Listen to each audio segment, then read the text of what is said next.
जीवन में सफलता हासिल करना चाहते हैं तो आलस्य को अपने पास आने न दें। आलसी की तुलना उस तालाब से की जा सकती है सीमा में बंध जाने की वजह से जिसके पानी में सरांध व काई जम जाती है, जबकि अनवरत चलने वाली नदी का पानी सदैव निर्मल रहता है। यदि आप दिन भर घर में पड़े रहते हैं तो आपके हाथ पैर जकड़ जाएंगे, आपको चलने फिरने में दिक्कत होगी।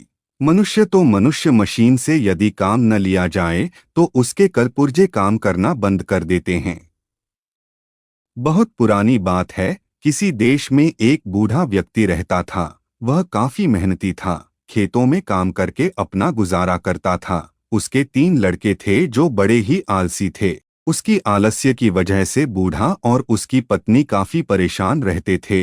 दोनों अपने लड़कों को समझने की कोशिश करते लेकिन तीनों अपने आलसीपन से बाज नहीं आए। एक दिन बूढ़ा किसान चल बसा। बुढ़िया ने अपने बेटों को खेत पर जाने के लिए कहा, लेकिन वे गए नहीं। जब तक अनाज था बुढ़िया ने उनको बना कर खिलाया। आखिर में एक दिन घर का सारा अनाज खत्म हो गया। जब घर में एक भी दाना नहीं बचा तो बुढ़िया ने अपनों बेटों से काम धंधे के लिए कहा, लेकिन वे तब भी नहीं गए। एक दिन सुबह बुढ़िया उठकर रोने लगी। माँ को रोते देखकर उसके बेटों ने पूछा तो माँ ने बताया, सपने में तुम्हारे पिता आए थे। उन्होंने बताया कि यदि तुम लोग खेत में से गढ़ा हुआ धन निकल कर ले आओ तो हमारी गरीबी दूर हो सकती है। तो इसमें रोने की बात क्या है? लड़कों ने पूछा। बुढ़िया बोलो, मैं तो यह सोच कर रो रही हूँ कि अब खेत खोद कर कौन धन निकल कर लाएगा। किसी दूसरे से कह भी नहीं सकती हूँ, इसीलिए रो रही हूँ।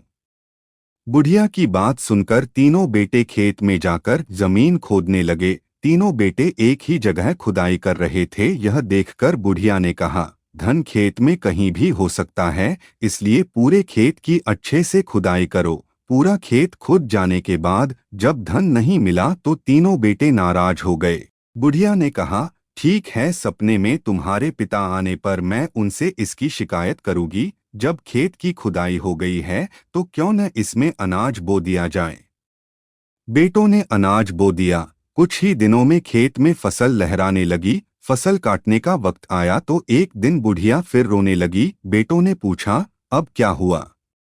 तेरे पिता सपने में आए थे, कहने लगे फसल को काट कर बाजार में बेच कर आओ, तब उन्हें धन के बारे में बताएंगे। बेटों ने धन के लालच में फसल काटकर बाजार में बेचने गए।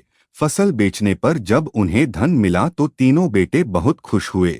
उस दिन से तीनों ने आलस्य त्याग कर खेत में काम करने लगे।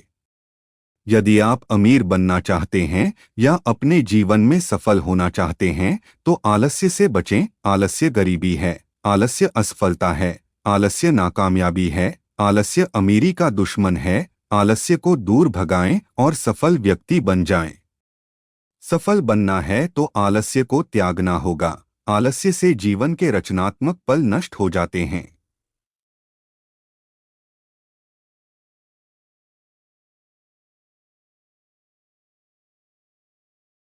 आपको वीडियो अच्छी लगी हो तो वीडियो को लाइक करके चैनल को सब्सक्राइब जरूर कीजिए और कमेंट्स में जय श्री राम जरूर लिखें।